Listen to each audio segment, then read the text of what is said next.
Proportional Response, Book 1, Chapter 18, Part 8, Opening Moves 8. Fearadhach, a Ruksa and a corporal in the Confederated Navy, felt his whiskers twitch in anticipation as he watched the privacy field around his base commander dissolve. The man's voice suddenly seemed to come from every direction at once. "Attention all personnel. I have conferred with Admiral Horgan, who has command over this sector of space, and with Fleet Command. The fleet has no ships available to send us. The Exultan have executed a number of attacks against both the Confederation and our allies, and our fleet is spread too thin. It is the opinion of Fleet Command that we have sufficient development and defenses to hold out until help arrives." "I'm not going to blow smoke up your asses, people. This is going to be bad. The fleet is needed elsewhere to defend people who have little or nothing in the way of defenses. We will be on our own for days, possibly weeks. I have informed the governor, and he will be making an announcement to the civilian population momentarily." Carthan wrapped his tail around himself to keep it from twitching as the commander continued. "We are the ones on deck, people, and you know what that means. The other shifts are all headed to the backups for Space Command, but we will be riding it out with the ground troops." The commander pointed to the timer, counting down to the enemy fleet's arrival. "The other shifts have 1 hour to get to their bunkers, at which time we will hand CC over to 4th Watch. By then, the civilian evacuation will be well underway, and I will give all of you an hour's leeway in reporting to your combat stations. For now, though, we have a job to do, including clearing Serenity's system of civilian traffic, so snap to it." Cathan put his head down to do as he'd been bid. He kept his head down too, concentrating on the task at hand. As one of the primary radar controllers, he had to keep an eye on all of the traffic in the system, coordinate it, and send flight paths out to tower communications and to the individual ships. "At least it is not my job to actually communicate with the ships," he thought to himself. He could hear some of the panicked voices of ships' comms officers or captains coming through the headsets of his own comms people. The worst are the ones demanding some sort of military escort, or for the fleet to arrive. As if we could just make that happen.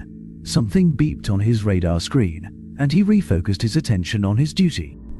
He had a lot of ships to root out of the system, and a rather large obstacle to deal with in getting them away.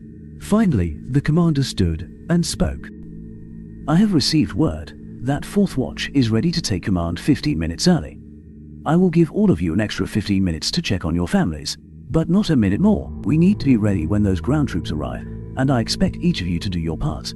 I know all of you enlisted in the Navy, and I know that most of you would have preferred to serve out this war on a ship.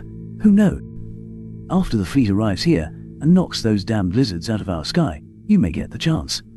You all went through the same boot camp as those Marines and Army types though, and the military does that for a reason. You know how to handle your weapons, how to care for them, and what to do on a direct battlefield. You have served well in this posting, and I have been damned proud of the way each of you have acquitted yourselves today in general, and for the last hour in particular. Now," the commander reached down, grabbed a multi-rifle from beside his chair, and held it high. "Let's get ready to stomp some Zoltan tail."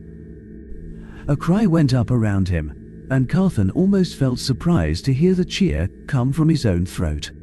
He turned his attention back to his screen and set it to decoy mode. It only took a moment for his counterpart on 4th Watch to confirm that the signals were tracking through his station properly, and then he turned away. The Zoltan are going to get a big surprise if they decide to take this facility. Of course, they will probably just wreck it from orbit and get the smaller surprise of finding out that losing this place will not hinder us at all. Still, one can hope. He made his way to the arms locker and found the commander himself issuing weapons.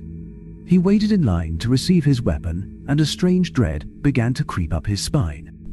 I wanted to fight the Exultan ship to ship, not directly.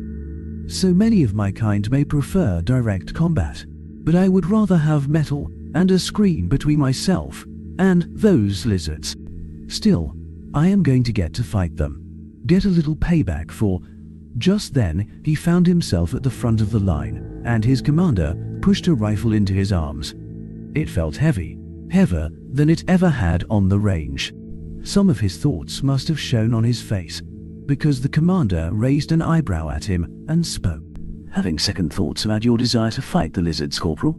Carthan shook his head vigorously, probably a little too vigorously, because the commander gave him a sardonic smile and continued. "Well, it is too late to change your mind now. We humans have a phrase, 'Be careful what you wish for, you just might get it.' And I promise you, you are going to get plenty of chance to beat down some lizards before this is over." Carthan took the rifle, slung it over his shoulder, gave his best salute, and turned smartly to go. He didn't trust himself to speak in that moment.